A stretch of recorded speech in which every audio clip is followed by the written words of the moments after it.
Ladies and gentlemen, welcome wrestling fans worldwide to Knoxville and the Great Smoky Mountains for the Ron Fuller, Tennessee Studcast. 6 feet 9 inches tall, 265 pounds. This historic podcast from one of the most respected and successful wrestlers and promoters will follow the footsteps of the largest and oldest wrestling family on the planet. Listen to what I'm saying. That's right. Bring that camera in here a little bit closer. Through 93 years and 4 generations. The stud has arrived. Old school or new fan, this unique broadcast will educate and captivate as Ron details decades of professional wrestling's growth with truly unforgettable stories. I want those people out there at home to hear the stud. Sit back and enjoy the ride with the Tennessee Stud. The Tennessee Stud. You will learn that name. You will remember it. And now, the stud is here. Hey everybody, welcome in once again. It's David Summers hosting another Studcast with the Tennessee Stud, Ron Fuller. It's the story of wrestling in America as told by the stud, whose family started the profession 100 years ago. Now we step back into the ring and back into time. Let's get hooked up with the Tennessee Stud, Ron Fuller, find out what's happening in the Great Smoky Mountains of Tennessee. What's up, Ron? Oh, beautiful day here, man. Very nice. A little warmer than it has been. We've been in the low 80s, high 70s. Been beautiful stuff. But a little warmer today, but I'll take it.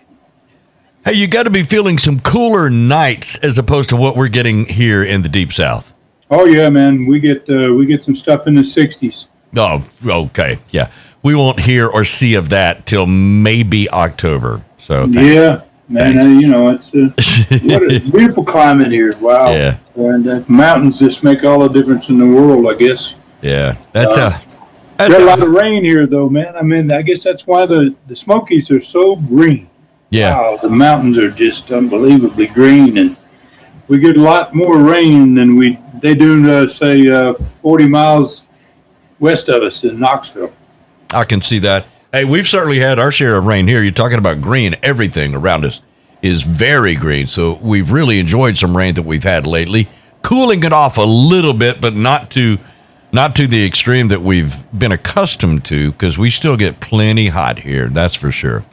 All right. Oh yeah. I saw that you had some little that stuff in the Gulf, man, been kicking around there. Yeah. Giving you all that rain, I guess. Indeed. Lately, showers coming from the Gulf, showers coming from the north, the south, east, west, so it's kind of crazy. But, hey, Stud, you want to jump right into this thing? We got a lot to cover today. Yeah, we do, man, as usual. Actually, we've been covering a lot in the last few. And yeah. So, yeah, we better jump into this one. This one's a good one. All right. Really good one. I think it'll be very interesting. Indeed. Fans. I tell you what, fans around the world have raved about the riot that you described last Studcast, where you were not only cut, but hit with a steel chair. I still can't imagine how, with all those stitches, you never missed a match after that happened. So I don't know. Were you trying to set an example for the other guys? What was the point of that if it wasn't that? Yeah, that's it. I think you got the answer right there, man. You know, it was a perfect opportunity kind of to set the tone for all the wrestlers, and not just that territory, but the other territory. I mean, stuff like that, word got around, and everybody knew about it in both territories. And, I guess the lesson was you never miss a match. Right, you know? right. So, and in my case, if one of the owners is willing to be there every night after something like that happens, it kind of makes a statement to the other wrestlers. Yeah. And I think it made a statement. I think I made a statement without saying a word. Yeah, so the other guys can't go, Ron, I got a boo-boo.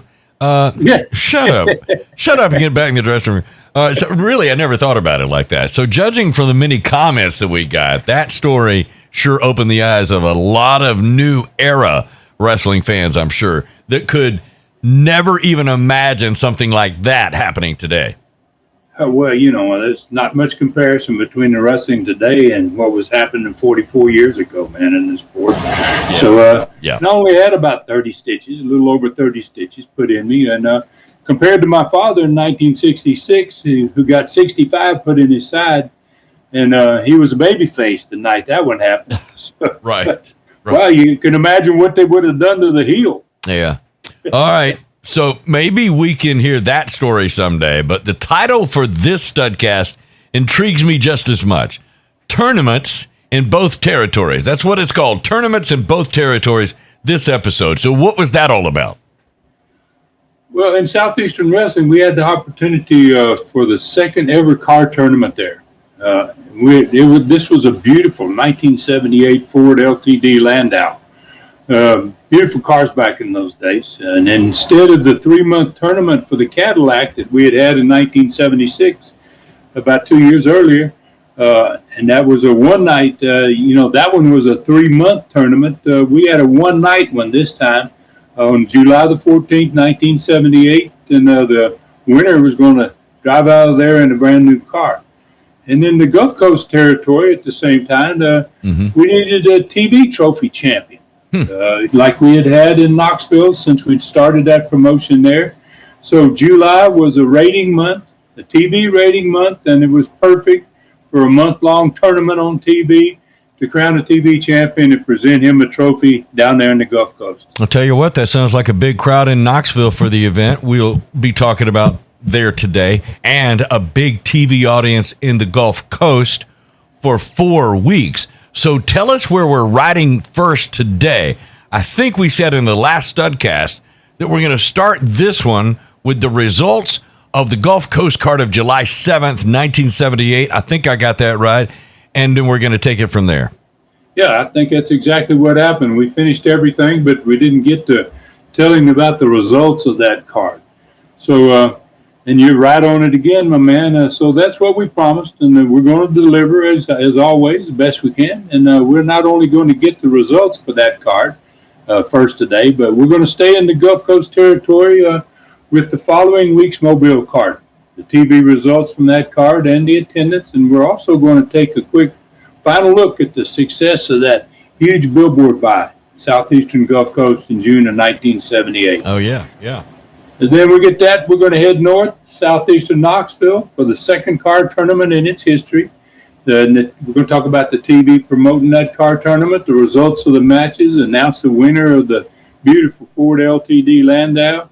And then we'll cover the attendance for that big night in Chilhowee Park Amphitheater and discuss some talent that's moving around within the company.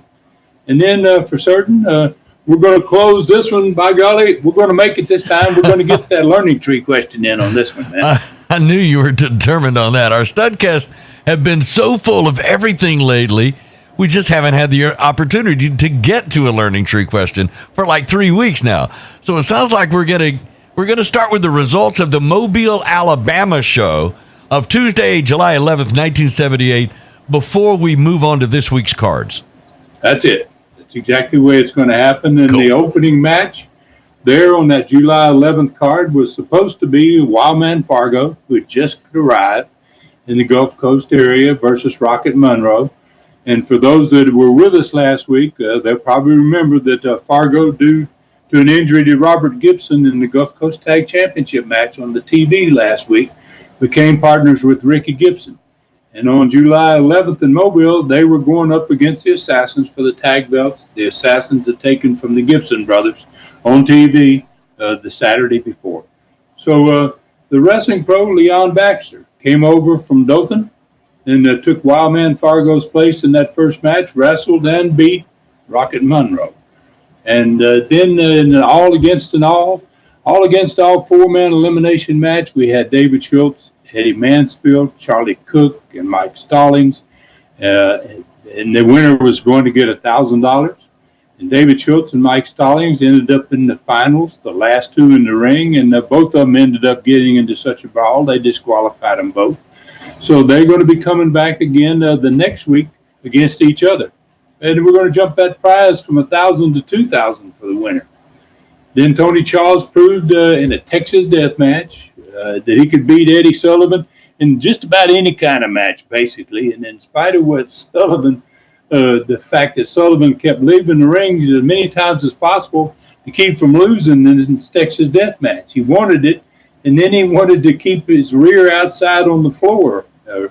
So then Sullivan, once the match was over and, Tony had beat him, then Sullivan attacked him, and then he threw him over the top rope. He ran him head first into the post, busted him open, and they were going to go at it again in this episode in a lumberjack rules match, and that was going to be put together to keep Sullivan in the ring.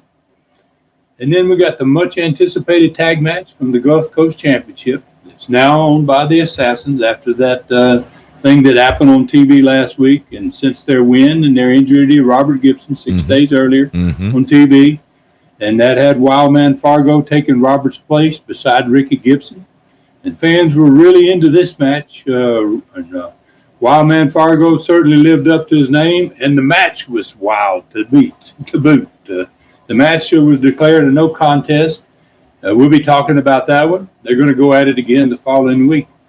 And then there was a 10-round boxing match between me and Mr. Goody Two Shoes for the Gulf Coast Wrestling belt. So we're boxing for a wrestling belt. Right. By golly, man, I jabbed and jabbed him. Wow. It was, people was cheering me. They loved me. They loved me, man. Especially watching me box. And I ended up taking the best of him. Actually, had David Schultz bring me down a bucket of water, well, it's a boxing match. Yeah, he need a quarter saw man. that I was getting a little hot, and he came down, and he had a bucket of water, and he kind of splashed me off a little bit about the 6th round. And, and my hand fell down in that water. Oh, no. The water bucket, man. And, right. And they rang the bell for the 6th round, and wow, I hit him one time. It was it. Bang, he was gone. So... Okay. All right, Stud. So and I end up back. I'm back being the Gulf Coast champion, man. After that match. Okay. I'm assuming we're going to hear more about that coming up later, Stud. So in the meantime, you've told us what happened on July 11th, the Mobile card. Now you could tell us what was coming back the next week on July 18th of 78, the card in Mobile. Okay. So it was a triple main event card, and the card opened with Charlie Cook against Eddie Mansfield. The second match was a special challenge match between the last two guys who were left in that 4-man elimination match from the week before, Schultz and Stallings. They've both been disqualified, but they're coming back to face each other, and the winner is going to get $2,000 rather than $1,000 like the original match was set up for. And then in the first of 3 main events, Tony Charles and Eddie Sullivan were going to continue their feud. But this time, Tony Charles kind of had his way, and he said, look, if he's not going to stay in the ring, let's just get those wrestlers outside of the ring to throw him back in the lumberjack match. So that's what match they had. This was going to be a lumberjack match. Wrestlers going to be around the ring, and that was there. They were there to keep contestants on the inside. Right. Then you had Ricky Gibson and Wildman Fargo getting their second Mobile shot at the tag title of the new champions, the Assassins, obviously managed by Billy Spears. And this time, there wasn't going to be any disqualification. They were going to let it go, man. So the last match of the night was a return match, as the new champion. And being a great champion, I was going to give the guy that I beat a good chance. So I was giving Mr. Goody Two Shoes an opportunity to win his belt back. Always the giver, Ron. All right, so that was another outstanding card, a $2,000 challenge match, a lumberjack match, and 2 title matches. So what was on the TV that helped promote that card? Well, every July was the 4th TV rating period of the year. Dave, you're familiar with that type of stuff, with those rating books. And July of 1978 had 5 Saturdays in it. So the first Saturday of the month had already passed us, but the rating period was for the last 4 Saturdays of 1978, the month of July. So this TV was the first of those 4 July TV shows that were during that rating period. So this TV and the next 3 were extremely important to the company. I mean, we're just a brand new company. This is basically going to be our first meaningful TV rating that we're going to see, that station managers are going to see. So it's important that really we do the best we can to get some audience. So the main focus for the rating this time was going to come from a month-long tournament. We're going to take a month to crown the Southeastern Gulf Coast TV champion. And that winner is going to receive a huge trophy for his victory, similar to the big, huge trophy that we had in Southeastern Knoxville. So the show opened, man, with the huge trophy sitting on the desk between Charlie Platt and Gordon Soley. And they briefly explained what the beautiful trophy was for, that there were 8 wrestlers in a championship tournament that would, that day, to start that day, that's going to be the first ever the Southeastern Gulf Coast TV champions decided from this tournament. And the competitors were going to be Bob Armstrong, Wildman Fargo, David Schultz, Charlie Cook, Eddie Mansfield, Tony Charles, Mike Stallings, and Eddie Sullivan. And so they invited to the set 4 of those 8 wrestlers in the tournament and let those 4 guys pull the names of their opponents from a hat. So then there would be 2 TV championship match on that very TV show. So they're going to get the tournament started that day. So out they came. They invited out, the 4 guys they invited out was Wildman Fargo, Charlie Cook, Mike Stallings, and Bob Armstrong. And then they let Fargo go first. They let him pull a name from the hat. He pulled out David Schultz. And they announced right then that Wildman Fargo and David Schultz were going to be wrestling in the first tournament match. And it was going to be the first match on the TV show that day. So they're going to start the day off with the match for the television championship. Wow. And then Charlie Cook stepped forward and he drew from the hat. He pulled out Eddie Sullivan's name. And they announced, obviously, that Cook and Sullivan were going to be wrestling in the second tournament match and that it was going to be the last match on this TV show. So then Mike Stallings picked next. He got Tony Charles. And he would be wrestling Tony Charles on the first match of next week's TV show. Then Bob Armstrong picked last. He picked Eddie Mansfield out of the hat, and he would be wrestling him on the last match of the next week's TV show. So they thanked all the 4 wrestlers. They hadn't explained everything yet. And they said that they would be back and explain the rest of the tournament, how it's going to work later on the personality profile. And to get the show going, which was so important, and I think people realize, especially those in the industry, that you want to capture that audience right away. We jumped right into the very first match, the first TV championship match. So the bell was rung immediately at that point, and the huge trophy was placed out in the center of the ring, and then the first Southeastern Gulf Coast TV championship match was introduced and started. It was Wildman Fargo and David Schultz. Both of them entered the ring. That's a very unique beginning to a wrestling show, and then straight into action. So how did the fans react, and who won that first TV championship match? Well, I was pleased, man, with the fans' reaction. I figured that the TV tournament is going to have more credibility and more interest than a regular TV match for sure, and it actually turned out to be much better than I anticipated it would be. And I could tell right away that this wasn't going to be just an ordinary match that they watched every week. And David Schultz, who was trained by my grandfather's brother, Herb Welch, was beginning to become a star in the sport. And he's going to go on in his career to become one of the most controversial wrestlers ever, to say the least. And he's going to become a Hall of Famer.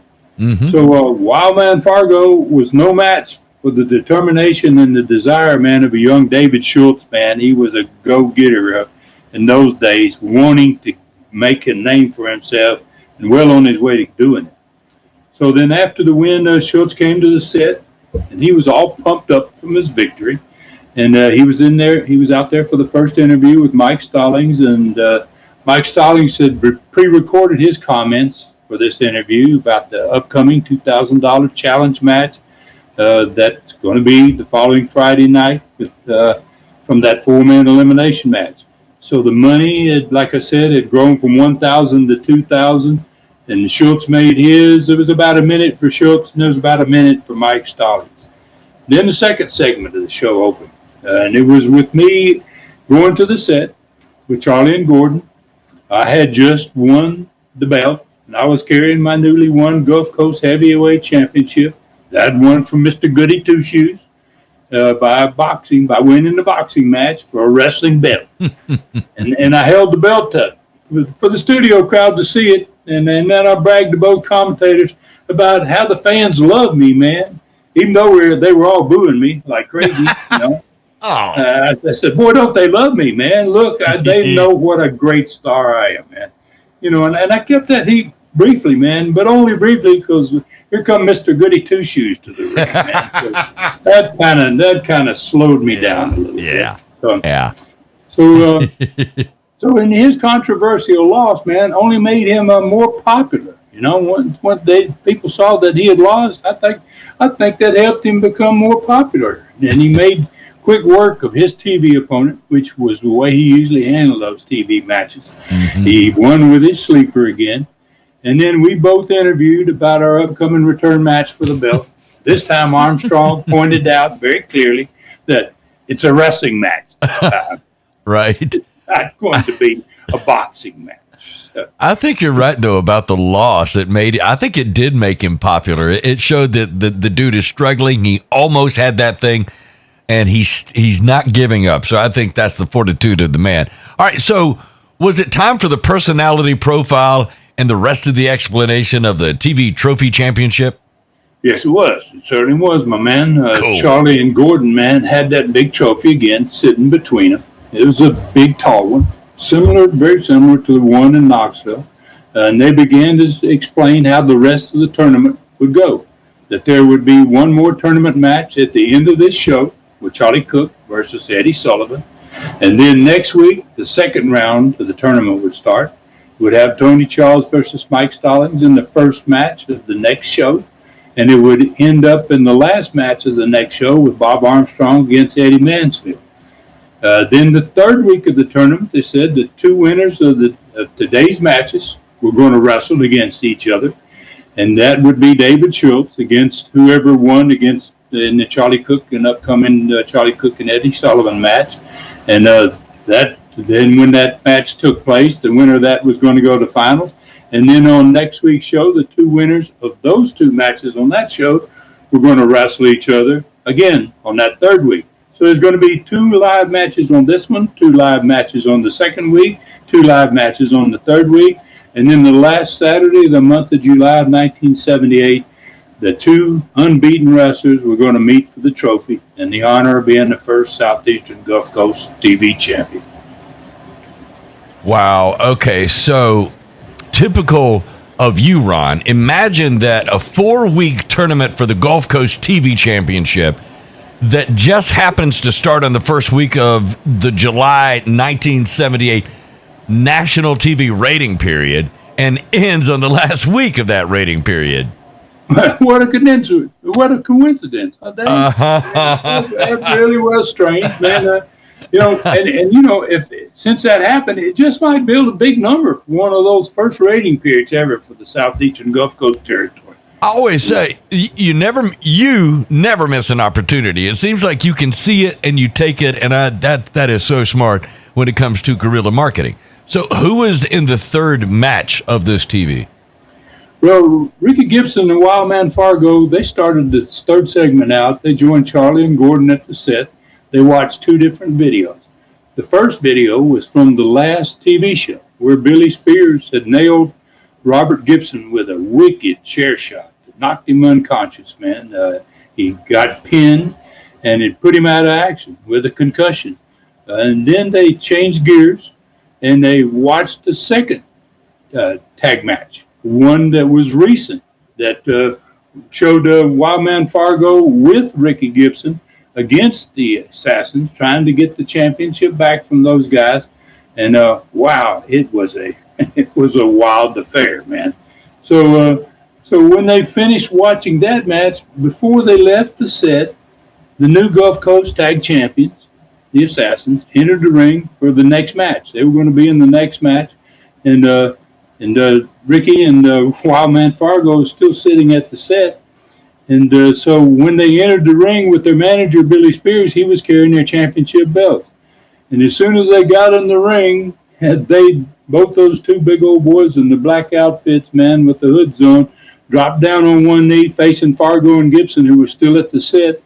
And Billy Spears draped the belts over their shoulders, and he stood behind them with a big grin on his face. Well, that's all it took. Fargo was a nut anyway. Fargo just took off for the ring, and so did Ricky, man. And all hell broke loose. I mean, they weren't supposed to be the guys wrestling them. They just went anyway. So the team that was scheduled to wrestle them was already in the ring, and as soon as those guys saw Gibson and Fargo running to the ring, they ran from the ring. They went on out the back door of the building. And then the fight, man, that had been going on every night for the past week since Robert Gibson had got hurt, it got more violent right there on television. So Charlie Platt and Gordon, for one of the few times, man, lost all control of the TV show at that point. The referee in the ring, when it started, called for the bell to try to get it stopped, but it only got worse. Then they grabbed him. One of them grabbed him and threw him over the top rope. And then the second referee came down trying to help, but he didn't fare any better. And it was it's probably at least 5 minutes of real bedlam, man, and the studio was obviously going crazy. And then finally both Charlie and Gordon started begging for help from the back, for somebody to come and help stop this. So then Bob Armstrong came, Tony Charles ended up coming, Mike Stallings ended up coming, and they were able to kind of pull Gibson and Fargo off the big men in black long enough for them, and horrified looking Billy Spears at this point. Those three ran back to the dressing room, glad to get there in one piece. Mm-hmm. So, sanity hadn't really even fully returned when Billy Spears and his assassins came to the set for the third interview. Billy was still a little concerned, and he didn't have time to say much of anything because Gordon and Charlie ripped into him, man. They reprimanded him for what he did, what he had just caused. And he didn't get to say anything about what his team was going to do that Friday night. That just he just took a rear end chewing from those guys. So then the show finally got back on track as the TV trophy was again placed in the center of the ring for the last match of the show. And Charlie Cook and Eddie Sullivan got set to go at it in the next TV championship trophy match. And Charlie Cook got the win. Charlie Cook, man, had for a long time at this point been a fan favorite. I mean, they really loved him there. And he was a great wrestler. He was a very underrated wrestler. So then Wildman Fargo and Ricky Gibson, they finished the show with the last interview. And both of them, unlike Spears, apologized to Charlie and Gordon for what had happened earlier. And Ricky told fans, that a condition of his brother, that he was going to be out for a while. He was under concussion protocol until further notice. And nobody knows how long that can be when you get one of those concussions. So Fargo just kept saying when he had a chance that Billy Spears is going to pay for your brother's being hurt, Ricky. And he just kept promising that they hadn't seen anything yet. What just happened right there, he said in the ring a few minutes ago, that's just a taste of what's to come. Yeah, it sounds like it. All right, that's a great TV, Ryan. So it had like a little bit of everything in it. So what happened 6 nights later in Dothan? Well, Charlie Cook beat Eddie Mansfield. David Schultz won the $2,000 challenge match with Mike Stallings. But Stallings went after him when the match was over, and he ran Schultz into the post. And Schultz made it back to the dressing room. He was a bloody mess. Then Tony Charles won the lumberjack match. But when it was over, it was Eddie Sullivan's turn to have his say. And he grabbed the microphone and he challenged Tony Charles to a loser leaves Southeastern Gulf Coast match. And Tony obviously went over and got the microphone and he says, "You got it, mate." So that one was set up for the next week.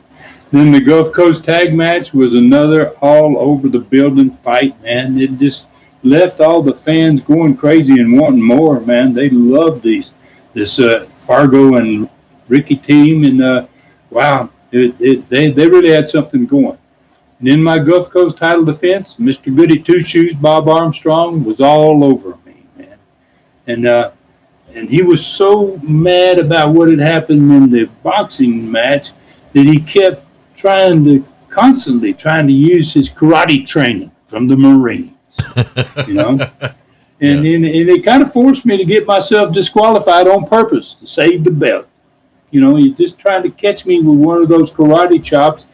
And, you know, I wasn't prepared for it. I hadn't trained for it. And he I guess he was really furious that he couldn't recover his belt. And so he did the unthinkable after the bell. I was getting to my feet and trying to leave as the gentleman I was. And he hit me for no reason with an illegal karate chop right in the throat. Are you serious? Yeah, man. Oh, my God. I can't imagine that. Yeah, I know. It's surprising. It was really surprising to me. Yeah. You know? Yeah, sure, throat. Yeah. And he karate chopped me right in the throat, man, and it kind of closed off my breathing, man. I couldn't breathe, man. And I had to be helped from the ring, man. It wasn't going to be the end. Because the next week, I was going to bring in my great friend, man, the United States karate champion, Ron Slinker. Mm-hmm. And I'm bringing him down to the southeastern Gulf Coast, and he's going to be there specifically to teach Bob Armstrong a lesson he would never forget. Oh, man. Okay, so things were going from bad to worse. So how about the attendance in Dothan that Friday night? And you said you were going to give us some more information on the billboard buy along the Gulf Coast and Lower Alabama specifically. Well, we broke, man, the 4,000 attendance mark in Dothan for the first time. Wow. Over 4,000 people. Wow. Wow, and considering we started there on March the 3rd with 1,500 and now 6 months later, well, that's less than 6 months, we're at 4,000, man. So, wow, the business was it was tremendous. And part of it was the billboard, you know, and so the billboard buy got finished on that very week. It had started on June the 1st, and it ended on that Friday night, July 14, 1978. But as with all kinds of advertising, man, when you're in that business, you really don't know exactly what it is that if you've got more than one type of advertising out there, you don't know what each one of them is doing for you. Right, what's effective. But I do know. Yeah. Yeah, you can't really, you go, well, I've got these 4 things I'm doing. Which one of them that has really made this happen? Yeah. But I do know that during that 6-week period from July 1st from June 1st, 78 to July 14th, 78, we added 8,000 fans a week to our number. Whoa. Okay. So, I have to give a lot of credit to billboards. So don't forget, we also still had 3 more weeks of the billboards in the mobile market to make up for that 3 weeks of TV shows we lost. Oh, yeah. From the David Schultz and Charlie Cook incident. So we hadn't seen all of what was going to happen yet. It's cool to see results and then be able to pinpoint something. And at some point, you probably know for certain it was about those billboards and the incredible spread you had. So really another fast-moving, fast-paced, fact-filled first half of this Studcast. I can't believe I just said that. All right, so before we take a break, maybe you can give us a quick update on new things on the ClassicContinentalWrestling.com streaming channel that's really taken over. Yeah, man, and I appreciate it, man. Get me on track there. I certainly want to mention it, man. The 4th Superstars of the Past is on there now. The 4th and 5th Brutus chapters are there. There's a new Bobby Shane stud story, which is, about the poor, brilliant, fantastic athlete that lost his life in the plane crash with Buddy Colt. And there's 5 Southeastern TV shows from the month of January 1981 that's just gone on there too. Wow, okay. So we've got Southeastern TV on there, which is, man, we've got a bunch of them on there already. Yeah, it's kind of trying to figure that up as you were talking about it. So that's probably another 4 hours of new content. Can't wait to see those, especially 1981 Southeastern TVs myself. Hey, I tell you what, let's take that break now, and when we come back, we're going north to Knoxville and a tournament there for a brand new 1978 Ford LTD Landau. That's coming up when this Studcast continues right here. Be sure to stop by and say hello to Ron Fuller, the Tennessee Stud, at the Smoky Mountain Fan Fest Comic Con, Saturday, July 30th and Sunday, July 31st in the Gatlinburg Convention Center. Ron will have photos, t-shirts, Continental DVD 5-packs, and his thrilling Smoky Mountains National Park lion novel, Brutus. Everything will be autographed personally to you. Don't miss your chance to meet the Stud. All right, Studcast fans, welcome back once again. So we're back into it. A two tournament Studcast in the week of July 14th, 1978. It's time again to hear about the Southeastern Knoxville car tournament. Where was it taking place, and what was on that card for that big event? Well, obviously, you're right. It was Friday, July 14th, 1978. It was taking place in Chilhowie Park Amphitheater.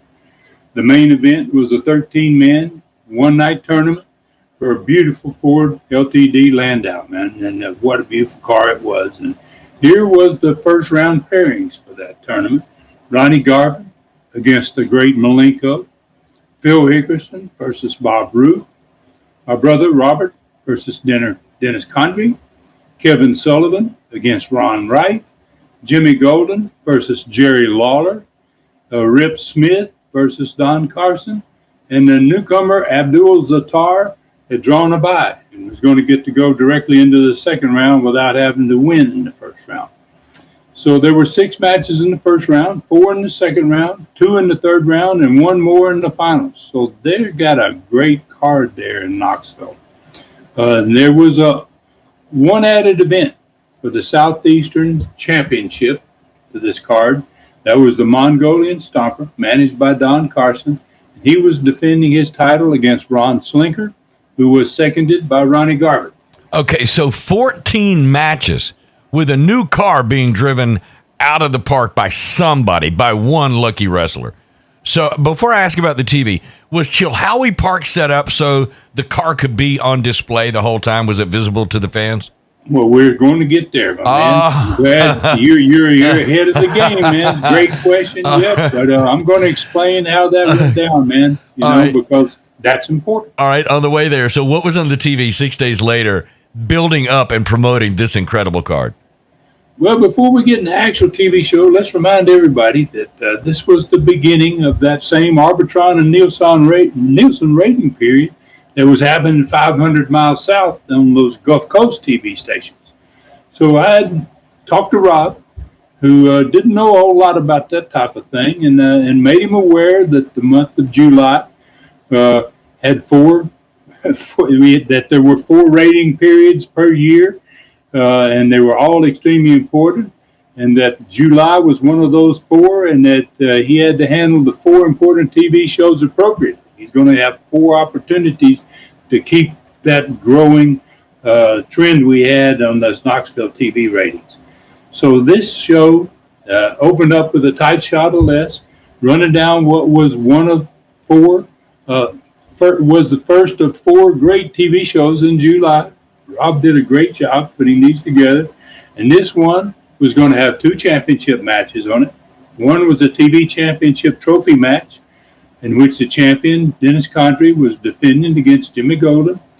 And then we were going to close out the show with a Southeastern Championship match with the champion Mongolian Stomper, managed by Don Carson, against a current Memphis star that was on fire, and they named him that. Tommy Wildfire Rich was going to be against the Mongolian Stomper in the last match on this show. So when the cameras backed away, there was Les, and kind of a new face. It wasn't a wrestler's face sitting next to him this time. It was ring announcer Phil Rainey. And behind them on the big, huge set was a still shot of that beautiful new car. So Phil started right off, and he had seen the car earlier in the day, and he just flat out told Les, I was blown away, Les, because that's the most beautiful car I think I've ever seen, man. And And he says, you can tell by looking at the photo there. And he goes, and I'm sure, Les, if they'll roll the video, because I know he says you were out there earlier this morning shooting a piece of video and going to show the fans this car, man, up close and personal. And he was more excited about it than Les was. He said, I can't wait, man, because I know you're going to give fans a bird's eye view, man, of what some lucky wrestler is going to be driving away in 6 nights from now.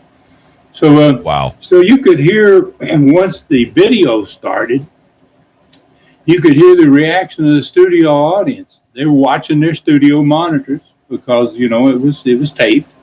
And as soon as the car hit the screen, you could hear the audience, the studio crowd go, whoa, whoa. You could hear them buzzing like, wow, what a car.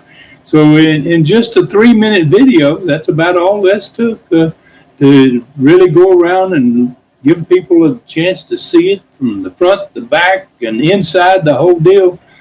He had everybody ready, man, for that one-night tournament that was coming up. All right, and if I'm correct, this was like only the second car ever given away by Southeastern Wrestling. That's correct. At that point, this was only the second car ever given away. And the other one was a Cadillac in 1976. Mm-hmm. And that was in a 3-month-long tournament, not a one-night deal. And it was won by Bob Armstrong. And this time, for the first time, it's going to be done in one night. Mm-hmm. Mr. Goody Two Shoes. I'm sorry. I'm sorry. Goody Two Shoes, man. Yeah. He's been around for a while. Yeah, that guy. So Phil, he had left the set while the video was on, and he went straight to the ring for the introduction of the first match. And Jimmy Golden was also in the ring. And then he introduced Jimmy, who was there, and then when he finished, he introduced Dennis Condrey as he was coming in the studio with his manager, Ron Wright. And Ron was carrying the huge TV championship trophy to the ring. So Rob told me that they had a great match. I didn't see this TV, but Rob and I discussed it, as we did everyone back in those days.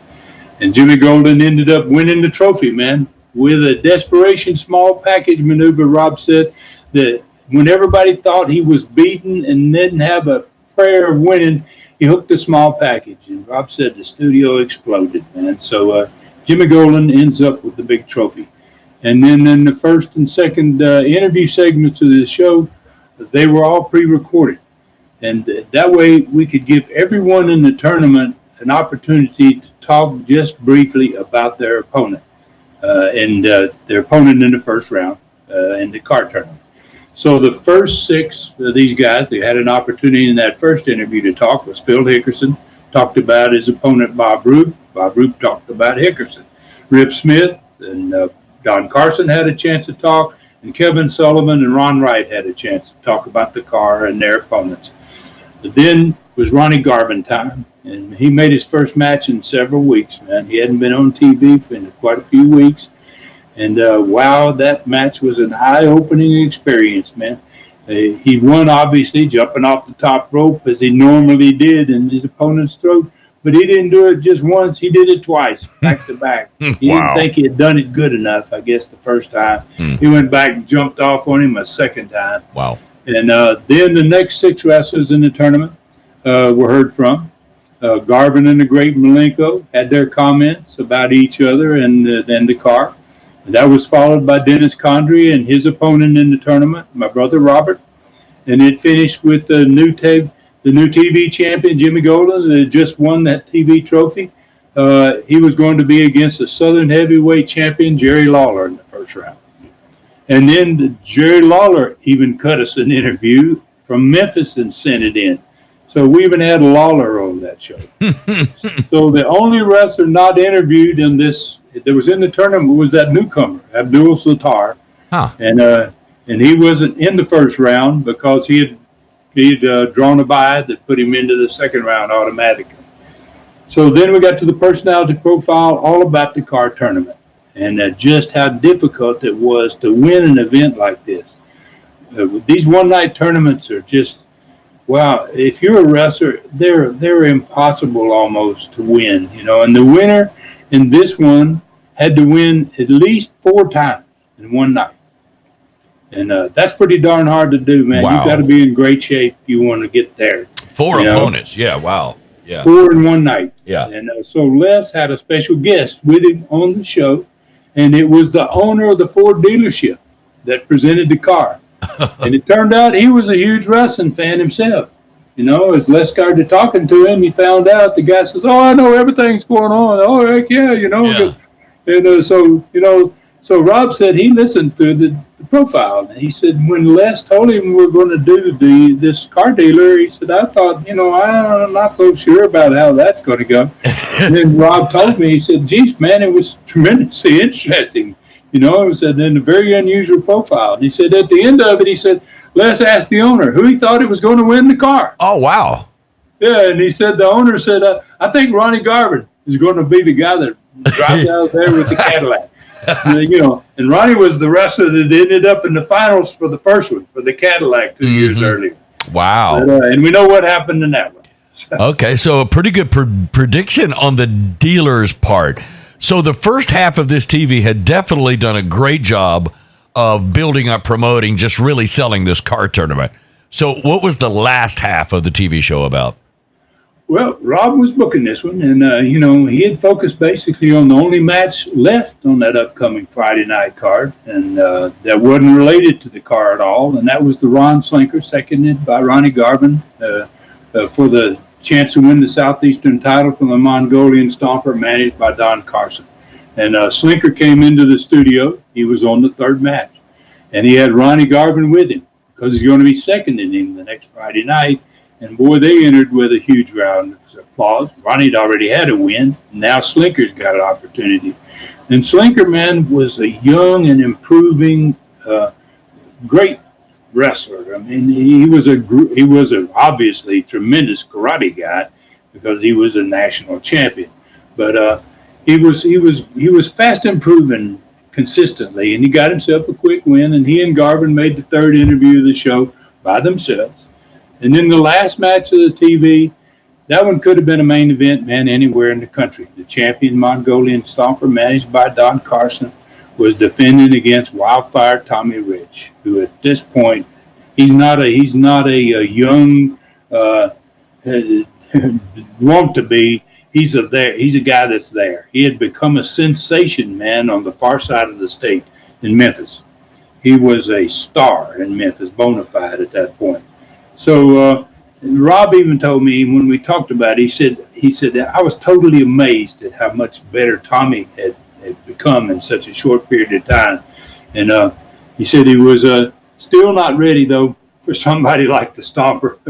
And he said Tommy ended up getting cut, and he ended up bleeding pretty badly. Stomper stomped him in the face quite a few times, I guess. And wow. He said, but Tommy, man, fought back hard, man. He said the Stomper could not get him. He couldn't pin him. He couldn't make him quit.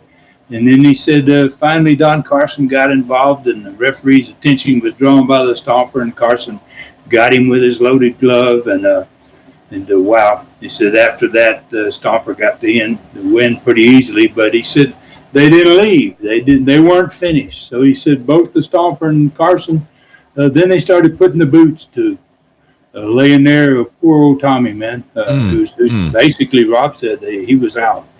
They were just stomping him, and his head was just flying around here and there. Wow.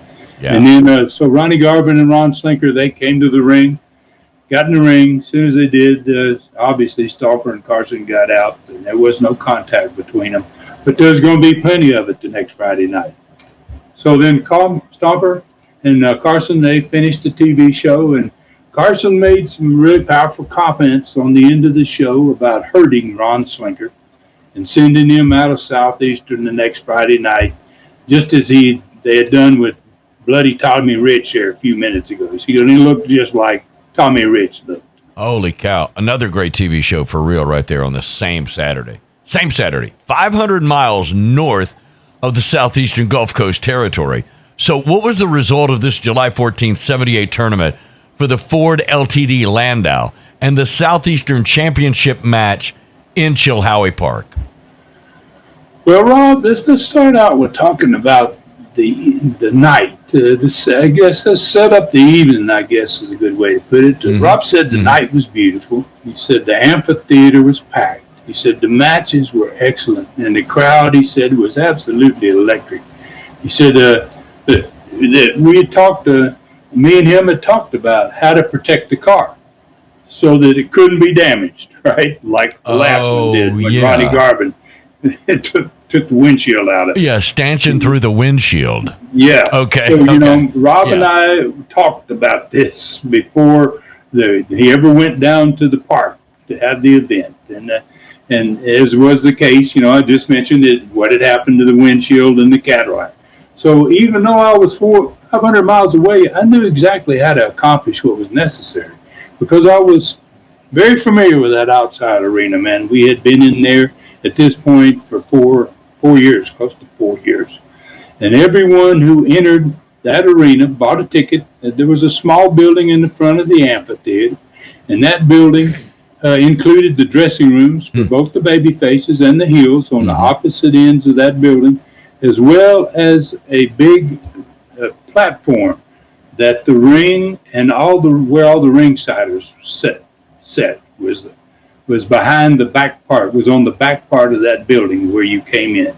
And as you entered the complex, and if you were sitting in the huge grandstand, you had to walk past that big raised platform where the ring and the ringside chairs were, and to get into the grandstand.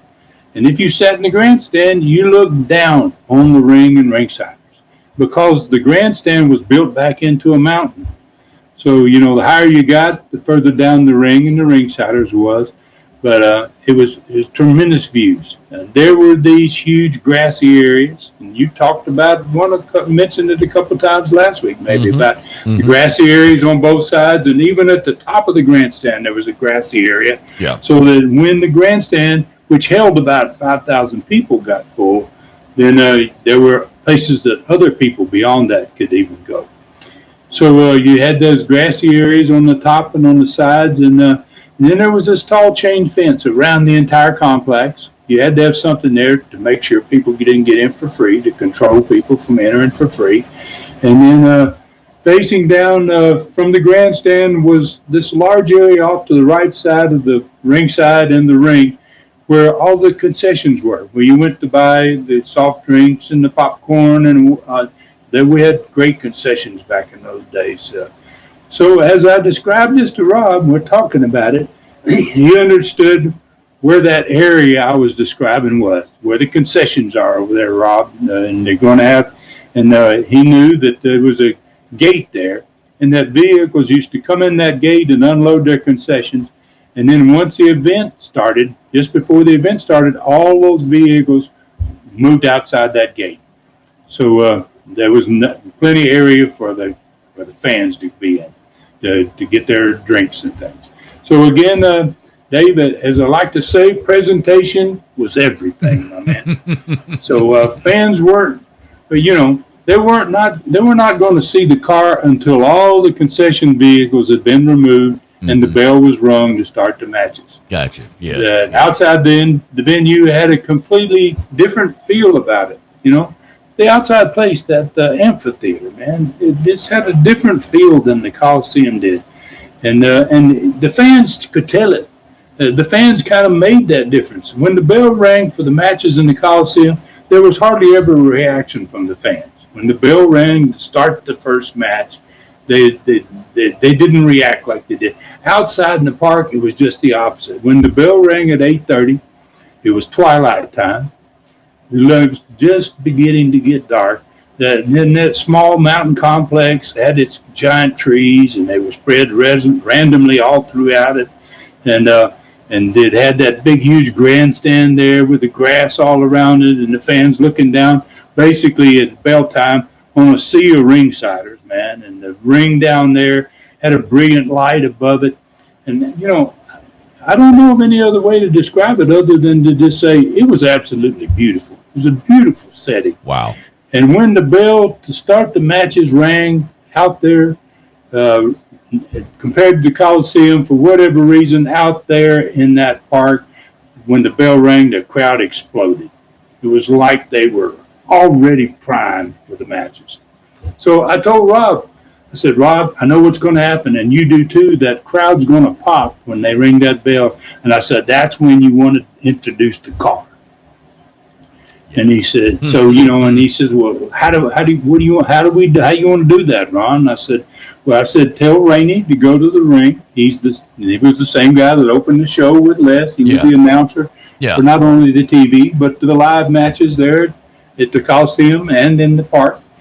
And I said, tell Rainey to go to the ring, and then once the bell rings, you get that big pop. Then I said, have Rainey direct their attention to that gate over there by the side of the concession stand, and open that gate.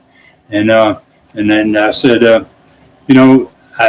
said, park the car where no one can see it. Nobody sees it at all. And then I said, as soon as he directs their attention to that gate, I said, have the guy that's driving the car start to drive the car slowly from where nobody could see it till it gets into view, and then slowly it's going to pass through that gate.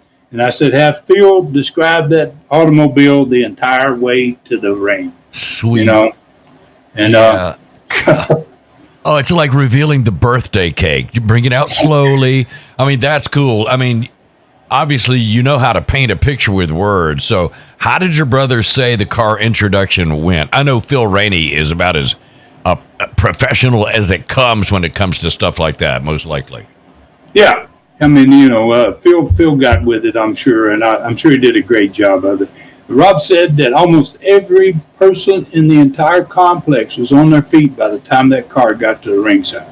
And then we sent two guys out. And you asked what we're going to do. We sent two guys out that put the steel pole stanchions around that car. They put the red ropes, snapped the red ropes around it. And they stayed there with it until the bell rang for the final match. Mm-hmm. Wow. Okay, so who won it, Stud? Well, now, Wode, Come on. There was another match on this card. Okay. You don't want to end it. You want the last match to be for the car. Right. So before we get to that one, let's talk about that last match before the car finals, because it was a tremendous one, according to Rob. So that was for the Southeastern title between the Mongolian Stomper, managed by Carson, and Ron Slinker, the United States karate champion, seconded by Ronnie Garvin. And Rob said it was no doubt the wildest match of the night. And he said Slinker had hacked and chopped the Stomper man at one point until the big ball monster man was cowering, Rob said, in the corner. It looked like he wasn't going to come out of the corner. And he said Carson jumped up on the apron of the ring, and Garvin went around to pull him off the apron. And when Garvin went around the ring to get to Carson, the great Malenko, who him and Garvin had both been disqualified earlier in the night in their match for the car, the great Malenko brought his chain, and he got Ronnie Garvin from behind. Malenko, once he busted him open with his chain, which, that wasn't very hard to do when you had a chain to get somebody bleeding. And then the referee started ringing the bell to disqualify the Stomper for interference. Then Rob said Carson nailed the referee. Slinker left the ring. He went down on the concrete there in front of the big grandstand to help Garvin with Malenko. And then that gave Stomper a chance to get Slinker from behind. And he threw him back up in the ring. Carson loaded his glove, and he and Stomper went to work on Slinker. Several baby faces had to come out to stop it, and Garvin was bleeding pretty badly. Slinker was hurt worse, though, Rob said. Slinker was stretchered out of the ring, and he wasn't going to be back in Knoxville for several weeks. And then Carson's prediction on TV that Slinker was going to be gone, basically it came to pass, man, and that it only meant that somebody more dangerous than Slinker is liable to be there to take his place. All right, so it sounds like something really special is going to happen in the southeastern Knoxville territory, Stud. So now, who won the car? Okay, Jimmy Golden and Phil Hickerson were in the finals. Aha. And Jimmy had won the TV championship from Hickerson's partner, Dennis Condrey, 6 days earlier on TV. And now he's eyeing the big prize, man, the beautiful car. And so when the bell rang for the final match of the night, the two men that had protected the car all night, they took the stanchions down and they slowly removed the car from the complex. They drove it back to where you couldn't see it. So there was no way anybody's going to damage it. Huh? Right. Wow. So I guess that ensured this time that the car got no damage. So what happened in the finals for the car? Well, Rob said Jimmy was well on his way, man, to the new car, man. Then Ron Wright went down. Obviously, he's managing Hickerson. And he was down there at ringside.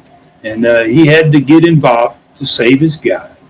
And the referee got in there trying to help get Wright off the apron. And he got slammed in the back by Golden. And he went down.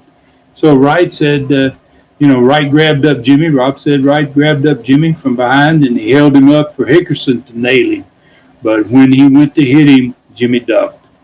And Rob said that stadium erupted, man. And then he said Wright went flying across the ring and fell out on the far side. And then the third man on the team, though, Dennis Condrey, was on his way to the ring. Referee's down. Why not? So Jimmy slammed Hickerson. And he went up on the top rope, and he was going to finish him, man, with his patented drop kick off the top rope. And Condrey sneaked up behind him. He never saw Condrey coming. And Jimmy's standing up there ready to drop kick him, and then Condrey shoved him in the rear end. And Jimmy turned a somersault and landed on his back. Condrey shoved the referee, who was about to get fully recovered, over in that direction and ran back to the dressing room. Hickerson crawled on top of Jimmy, and the referee counted him out. Oh, no. Okay, so, wow. A totally different ending than the match for a Cadillac 2 years earlier. Had to be a big crowd for this event. Rob told me, he said most of the boys, which they always did, they always looked at the crowd, and they all wanted to say, this is how many, and this is... They all took a guess. It was constant... It was part of being a wrestler. Yeah. Rob said most of the boys thought it was the biggest crowd they had ever seen. Wow. The box office figure was 6,600. Holy cow. All right. Wow. So it's more than the Coliseum would hold. That's what I was going to say, because the Coliseum was right at maybe 6,300 or something. Yeah. In the low sixes. Yeah. Wow. I'm telling you, what a great night in that territory, both territories. Almost 10,000 total fans on that Friday night, July 14th, 1978. That's huge. So I think we are going to have time, plenty of time, for our Learning Tree question today, Ron. It's a young lady named Barbara Bishop from Dallas, Texas. She says, did you still have a home in Knoxville while you were wrestling and living in Pensacola? I'm sure that kind of life was difficult for you and your family. So what was that like? Was it hotels in Tennessee and a permanent place in Pensacola? What'd you do? Well, that's a great question, man. And it gives me an opportunity to kind of step not only out from behind the kayfabe curtain with wrestling, but it also gives me an opportunity to let fans know what it was kind of like, what the life of a wrestler was all about. So, the sport of professional wrestling was probably one of the most difficult to deal with, Miss Bishop, I think the name. And you move from one part of the country to another, and you usually didn't have very much notice of when you're going to move. You weren't involved with any team, and you had to make all your plans for yourself. You didn't have people buying your tickets to go to flights. You had to get your own meals. You had to drive your own car. You really basically had no support from anyone or anywhere other than maybe an occasional wrestler, if you were lucky, that would help you out or whatever. It was a strange type of life. I did have an apartment in Knoxville in the summer of 1978. I had that apartment the entire year of 1978 and never gave it up. And I had a second apartment in Pensacola at the same time. And it was not in the cards, basically, for wrestlers to own homes. Because you never knew how long you're going to be there. Yeah. And when you're going to have to leave your house, right? Yeah. So why would you buy a home if you're only going to live there for a few months? So that made wrestling a kind of a vagabond type of life, man. It was very different than other sports. I had two sons in the summer of 1978. One of them was age 8, the other was 6 years old. And I tried to keep them with me a lot that summer because we were so close to the beach in Pensacola, man. And the three of us always enjoyed it. Wow, we spent a lot of time on the beach there. And I had a friend's wife that could watch them for me at night when I was having to be gone, and also when I was on the road, which was just about every day. So again, it was a difficult lifestyle. I had been divorced for 2 years at about this point, and it wasn't easy building a relationship because you weren't around very much to get to know somebody, and hardly ever at night when ladies were not working and available. I was working. So oddly enough, not far away from the summer of 1978, that's what we're talking about right now in this Studcast, not too far from this Studcast, 2 years later, a little less in fact, I was going to be settling down in Pensacola, finding a mate, buying a home, and living a more normal life by the beginning of 1980. And at the same time, so would my brother, Robert. So would my two cousins, Roy Lee Welch and Jimmy Golden. So would Bob Armstrong and his wife, Gail, and his 4 sons. Wow. And for the next 8 years after that, we had all bought homes, settled down, and by golly, we lived in paradise. Wow. I'll tell you what, these Studcasts are amazing, Ron. Rarely do we get a look at what your life was really like. You had one of the most unusual occupations on the planet. That kind of goes without saying. And folks, listen on Facebook to become friends with Ron. You can go to his Ron Fuller, the Tennessee Stud Facebook page, like him and follow him there, and you automatically become friends with a legend. On Twitter, follow him at Ron Fuller Welch. On the website, visit the Stud on his tremendous website, tnstud.com, tnstud.com. It's got everything. Great videos, a photo gallery, hundreds of photos of wrestlers.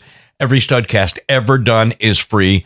43 3-hour super Studcast are only $2.99 each.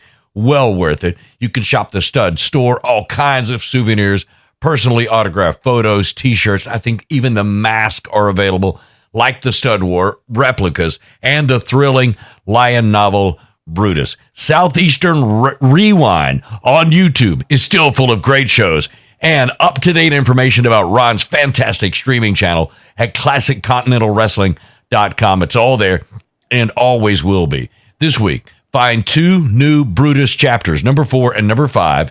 See 5 new classic Southeastern TV shows from January of 1981. Watch an all-new Superstars of the Past, number 4, with Cal Farley and the original Dutch Mantel, 2 of the most famous wrestling humanitarians that ever lived. 5 stars of the sport are now there. Number 6 is coming soon with NWA World Champion Terry Funk and his student Stan Hansen. The content grows weekly. Well over 130 hours now of old school wrestling entertainment, and it is only the beginning. Subscribe now at ClassicContinentalWrestling.com. Only $4.99 per month, $39.99 per year. Fast becoming the best old school streaming site on the planet. Don't miss this special offer right now. For a limited time, get a free 1-week trial on ClassicContinentalWrestling.com. Man, I don't know how you keep up with the Stud. So, where do we ride next week? Well, I'm going home to Knoxville, man, for a weekend. For the first time in months, I'm going to wrestle partners with Ronnie Garvin against the Mongolian Stomper and the great Malenko on a Friday night. I'm going to wrestle in Harlan, Kentucky on a Saturday night. I'm going to play softball in a charity game with the wrestling team, man, that's been kicking butt all summer there on the Sunday afternoon, and then get on a plane and fly back to Pensacola and wrestle in Pensacola's Municipal Auditorium Sunday night. Southeastern Gulf Coast, it's still growing, man, at a phenomenal pace. Ron Slinker, who took a beating, leaving Southeastern Knoxville, he's on his way down there to Southeastern Gulf Coast. And he's not going to be a baby face down there anymore. He's going to be a heel, and he's going to become a personal friend of mine. And he's going to end up facing Mr. Goody Two-Shoes, Bob Armstrong, in all the major cities with me in his corner. And one of the first really important loser-leave matches in Southeastern Gulf Coast history is going to take place between Tony Charles and Eddie Sullivan. And it'll happen in more than one city. And then also in the next one, they say, I'm going to mention it. He'll be talked about in the next one, but in the second Studcast from this one, we're going to talk about Norvell Austin. Is making his very first appearance in Southeastern Gulf Coast. He is going to become one of the greatest heels in that territory's history, man. And we'll be talking about him then. And hopefully we'll be able to get another learning tree question as well in next week. Thanks, everybody, as always, for listening again this week. Please tell your friends and neighbors about us and what we do here. And take care of yourselves and others, and may God bless us all. And I just wanted to add at the end of this one, Ron, that the next Studcast is a very special one. It will be Studcast number 260, and the end of your 5th year doing these for fans all over the world. There also could be a little surprise for you next week. Number 260. Can you believe that? For Ron Fuller in the Great Smoky Mountains, I'm David Summers saying thank you for listening. Find me at davidsummersproductions@gmail.com. This Studcast is a David Summers production for Tennessee Stud, LLC. Thanks for joining us today for this historic Studcast. The true story continues next week. So full Nelson your friends and point them in our direction for another ride with the Tennessee Stud. 1, 2, 3. This is David Summers saying so long from the Great Smoky Mountains.